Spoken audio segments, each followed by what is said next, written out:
और यहाँ बता दिया गया नई चेकबुक के लिए अनुरोध। अगर नया चेकबुक एक देखिए सब नया ये सब नया सर्विसेज आने वाली है, जो कि हम लोग को यहाँ पे बता दिया गया। नई चेकबुक के लिए अनुरोध करते हैं, नया चेकबुक इशू करते हैं तो वहाँ पे आपको 5 रुपये कमीशन। कुछ इंडियन बैंक बीसी में कुछ चेंजिंग हुआ है जो कि कमीशन में, और कुछ सर्विसेज बढ़ने वाली हैं। तो कौन कौन सी सर्विसेज बढ़ने वाली हैं और किस सर्विस पे कितना कमीशन मिलने वाला है, तो आज इस वीडियो के माध्यम से पूरी जानकारी मिल जाएगी आपको। तो इस वीडियो में लास्ट तक बने रहें। तो आइए लेकर चलते हैं अपने वीडियो की तरफ और वीडियो स्टार्ट करते हैं। तो दोस्तों, निम्नलिखित शर्तों के साथ वेतन का निश्चित घटक, मतलब वेतन पाने के लिए आपको क्या क्या करना पड़ेगा। तो 5,000 प्रति माह, पहले 6 महीने के लिए संचालन। तो इसमें क्या क्या आपको करना है, PMJDY 2 और PMJJBY 2, PMSBY 5, APY 1 बराबर कुल किसी भी योजना का 125 वित्तीय लेन देन का कवर करने के लिए 10 या 15 नामांकन और 10 से 15 अकाउंट होना चाहिए। ठीक है। उसके बाद यही दूसरा भी एक दे दिया, PMJDY 3 और PMSBY 4 और PMAPY 10, PMSBY 10 और APY 1, कुल बराबर 18 या 25 नामांकन, मतलब कुल 18 होने चाहिए और 25 नामांकन योजना और 25 लेन देन कवर, 250 लेन देन आपका हो रहा है।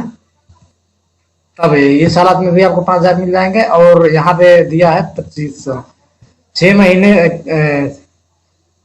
के बाद, 6 महीने के बाद आप इतना कर रहे हैं तो 6 महीने के बाद भी PMSBY 3 और PMJJBY 4 और SBY 10 और APY 1 बराबर 18, तो 25 नामांकन यदि कर रहे हैं तो इसमें आपको 25 रुपये ही दिया जाएगा, जो कि 250 लेन देन कर रहे हैं तो आपको सैलरी जो है उसको आपको 2500 रुपये ही मिलने वाला है। और उसी में JDY 6 और PMJJBY 7 और SBY 20 और APY 2 और 500 वित्तीय लेन देन करने वाले को और 20 से 50 नामांकन करते हैं तो उस हालात में भी आपको इस प्रकार सैलरी मिल जाएगा 2500 अतिरिक्त। वहीं बात कर लिया, यदि न्यूनतम नामांकन या लेन देन के किसी भी फल रहा तो निश्चित वेतन कानून घटक 2 में बताए गए अनुसार नामांकित कर आधार पर दे।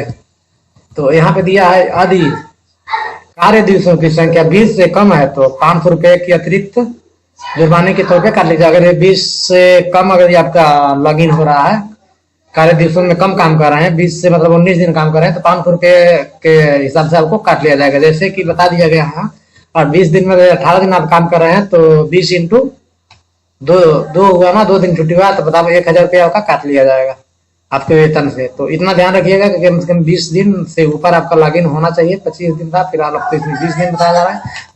20 दिन से ऊपर आपका लॉगिन होना चाहिए।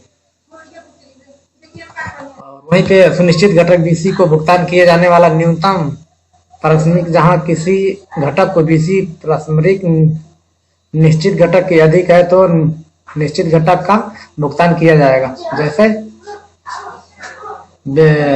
यदि SBI खाता नामांकन, यदि नया खाता खोलते हैं तो 20 रुपये प्रति खाता आपको मिल जाएगा। और अकाउंट यदि खोल रहे हैं, न्यू अकाउंट खोल रहे हैं तो 20 रुपये आपको मिल जाएगा। वहीं नया RD खाता नामांकन कर रहे हैं यदि, तो 100 रुपया से 100 रुपया तक और 100 रुपया से लेकर 500 तक के बीच में यदि RD का कर रहे हैं तो आपको 10 रुपया कमीशन दिया जाएगा। RD जो होता है, यदि 100 रुपया से 500 के बीच में कर रहे हैं तो आपको 10 रुपया कमीशन बनेगा वहीं पे। और वहीं पे 500 RD से लेकर और 5,000 तक आप याद कर रहे हैं RD, तो वहां पर आपको मिलेगा 15 रुपये। और वहीं पे 5,000 से लेकर 10,000 तक कर रहे हैं तो वहां पे आपको पर इनरोलमेंट आपको 20 रुपये दिया जाएगा। और वहीं पे 30 रुपये आपको कहाँ पे मिलेगा, जब RD की वैल्यू 10,000 से ऊपर जाए, 10,000 चाहे जितना भी कर लीजिए, तो आपको 30 रुपये पर नामांकन दिया जाएगा। तो इस प्रकार से RD में इसमें कमीशन मिल जाएगा। बाकी न्यूनतम और से 12 महीने से यदि RD 12 महीने के भीतर समय से पहले बंद हो जाती है और नई खोली जाती है तो बंद RD खोलने की तारीख से वर्ण अवधि के भीतर खोली गई नई RD के लिए कोई पारिश्रमिक नहीं किया जाएगा। ये भी ध्यान रखिएगा। और नया FD खाता को नामांकन नया एफडी खाता नामांकन यदि कर रहे हैं, नया एफडी कर रहे हैं तो यहाँ पे 1,000 से लेके 10,000 तक करे तो 10 रुपया आपका कमीशन बन रहा है। और वहीं पे एफडी और 10,000 से ऊपर चाहे जितना भी करिए तो आपको 25 रुपया पर एफडी पर नामांकन मिलेगा। ऐसे दे दिया है यहाँ पे कि 1 जून से 1 अगस्त तक 30 रुपये आपका कमीशन बनेगा, और उसमें सितंबर से लेकर नवंबर तक 22 रुपये 50 पैसे, और दिसंबर से लेकर फरवरी तक 15 रुपये, और मार्च से लेकर मई तक 7 रुपये। और वही नवीनीकरण और बंद को चालू करा रहे हैं वहीं पे, तो बीसीएस के एपीवाई आयोग में यदि नवीन नया करवा रहे हैं तो वहां पे आपको 56 रुपये प्रति एपीवाई मिलेगा। वहीं नवीनीकरण करा रहे हैं तो 25 रुपया दिया जाएगा।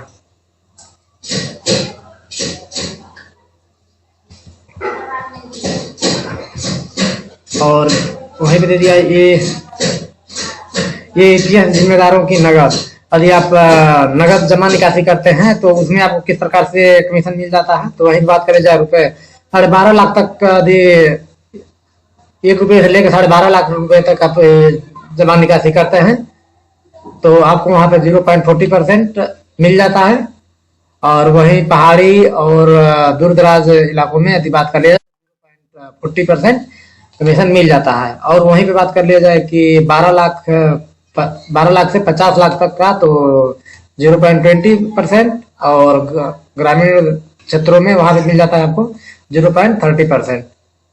और 50 लाख से ऊपर यदि आपका करते हैं तो 0.10% और 0.20% इसमें मिल जाता है। तो इसी में है जो कि ये कमीशन इसी में काफी कम कर देता है। यही कमीशन यदि पूरा 50 लाख तक रहता 40% तो काफी हम लोग को अच्छी इनकम बन जाती, लेकिन यहीं पे सीधा 12.5 लाख के ऊपर जब जाते हैं हम लोग तो सीधे यहाँ पे आधा कर दिया जाता है, जबकि कमीशन में ही हम लोग का यहाँ कटौती कर ली जाती है, जबकि जमा निकासी में कटौती यहाँ पे हो जाती है, क्योंकि यहाँ पे सीधे आधा कर देता है। 12.5 लाख के ऊपर जब जाते हैं हम लोग तो 0.20% ही देता है कमीशन, इसीलिए हम लोग का कम सैलरी बन पाता है। और यहाँ पे भी जाते हैं यहाँ 50 लाख से भी ऊपर जाते हैं तो आपका सीधे और आधा कर देता है, तो कहाँ से बनेगा सैलरी, इसीलिए तो हम लोग का कम हो जाता है। निकासी लेन देन कर रहे हैं तो यहाँ नगद निकासी तो रुपए 12.5 लाख से लेकर 0.40%, और वहीं पे 0.50%, और 12.5 लाख से लेकर 50 लाख तक 20%, और यहाँ पे 30%, और 50 लाख से ऊपर 10% और 0.20%। तो यहाँ पे जमा चाहे निकासी करिए सेम दोनों कमीशन वही है, कुछ खास उसमें अंतर नहीं है। लेकिन बाद में यहाँ बात कर लिया जाए एपीएस आपस का तो अधिकतम तक लेन देन का राशि पे 0.50%, अधिकतम आपको 10 रुपया ही मिलने वाला है प्रति लेन देन। और ईपीएस आपस में अधिकतम लेन देन की राशि पर 0.40% और 10 प्रति लेन देन, अधिकतम 10 रुपये। तो यहाँ पे आते मिनी स्टेटमेंट में यदि आप चेक करते हैं तो इसमें कोई सैलरी आपका कोई कमीशन नहीं बनता है मिनी स्टेटमेंट देखने पे। और एसएमएस ईमेल सदस्यता लेने पे आपको 2 रुपये का कमीशन बन जाता है यहाँ पे। और पासबुक प्रिंटिंग यदि कर रहे हैं, किसी कस्टमर का पासबुक प्रिंट कर रहे हैं तो वहाँ पे आपको 5 रुपये प्रति पासबुक कमीशन मिल जाता है। 5 रुपया प्रति प्रिंट, आपको दिन में एक ही पासबुक प्रिंट करना है, दोबारा करते हैं तो आपको 5 ही रुपये तब भी दिया जाएगा। दिन में एक बार ही कर पाते हैं पासबुक प्रिंट। और एसबी आरडी खातों में जमा की राशि पर बनाए रखने का प्रोत्साहन क्या दिया जाएगा। यदि आप आरडी एफडी में यदि आपका उसमें यदि पैसा जमा रहा है काफी दिन तक, उसमें फिक्स रहा है 25 लाख रुपए तक, तो 0.40% की यहाँ भी दिया देगा कमीशन आपको अतिरिक्त। तो ज्यादा से ज्यादा आरडी एफडी करें। और यहाँ बता दिया जाएगा नई चेकबुक के लिए अनुरोध। अगर नया चेकबुक एक देखिए सब नया सर्विसें आने वाली है जो कि हम लोग यहाँ पे बता दिया गया। नई चेकबुक के लिए अनुरोध करते हैं, नया चेकबुक इशू करते हैं तो वहाँ पे आपको 5 रुपया कमीशन बन जाता है। एक चेकबुक का इशू करते हैं तो संग्रह की जांच करने के लिए तो 5 रुपया आपका चेक बन जाता है। और चेकबुक का भुगतान रोकने के लिए, मतलब चेकबुक को निरस्त करने के लिए, तो यहाँ पे 5 रुपया का ही यहाँ पे भी आपको बन जाता है। साथ ही पूछताछ की जांच करने के लिए ये जांच पहले से इंक्वायरी करते हैं तो वहां पे आपका कोई कमीशन नहीं बनता है। वहीं डेबिट कार्ड, रुपए कार्ड यदि आप बनाते हैं, एटीएम कार्ड यदि जारी करते हैं तो वहाँ ₹5 पर प्रति कार्ड मिल जाएगा। और डेबिट कार्ड हास्ट मतलब ब्लॉक करते हैं तो वहां पे भी आपको ₹3 मिल जाता है।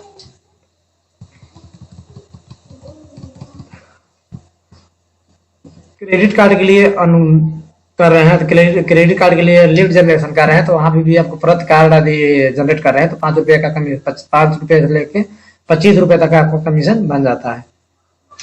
एनईएफटी यदि एनईएफटी आप करते हैं, एनईएफटी आरटीजीएस करते हैं तो आपके राशि पे जितना अपराध कर रहे हैं उसका परसेंटेज आपको 0.40% से न्यूनतम ₹1 और मैक्सिमम अधिक से अधिक आपको ₹10 ही दिया जाएगा।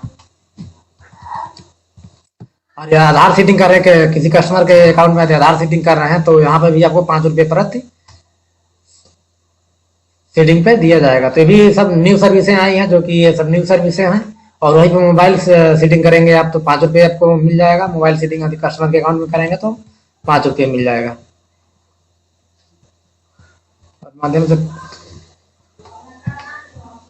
और ये दोस्तों बात कर लीजिए केसीसी रिन्यूअल की तो प्रति मामले में नवीनीकरण के लिए ₹250 अगर नवीनीकरण करा रहे हैं किसी कस्टमर का केसीसी तो आपको ₹250 प्रति केसीसी आपको दिया जाएगा।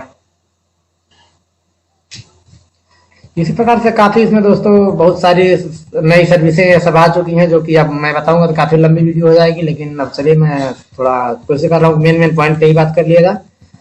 तो यहाँ पे मेन पॉइंट पे हम बात करने वाला है दोस्तों, ज्यादा ना ये वीडियो ज्यादा लंबी ना हो जाए। और यहीं पे बात कर लिया जाए दोस्तों की अब यहाँ नामांकन की संख्या देख लीजिए दोस्तों। यहाँ पे 5000 आप पाते हैं प्रोत्साहन तो उसके लिए क्या क्या करना पड़ेगा। PMJDY 3 और PMJJBY 4 और PMSBY 10 बराबर कुल 18 सहयोग लेन देन और 5000 निश्चित वेतन रुपए में 5000 आपको मिल रहा है। पैरामीटर न्यूनतम नामांकन प्रति किया जाएगा तो 5000 आपको मिलेगा। इतना कर रहे हैं तो मैं हर मंथ में तो 5000 आपको मिल जाएगा। और यही पे PMSBY 5 और PMJJBY 9 और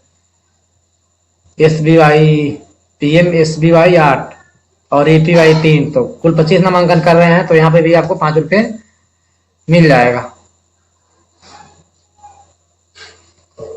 और 25 खाते भी खोले हो, साथ में 25 खाते खोले हो तो आपको ये 5000 के लिए पात्र है।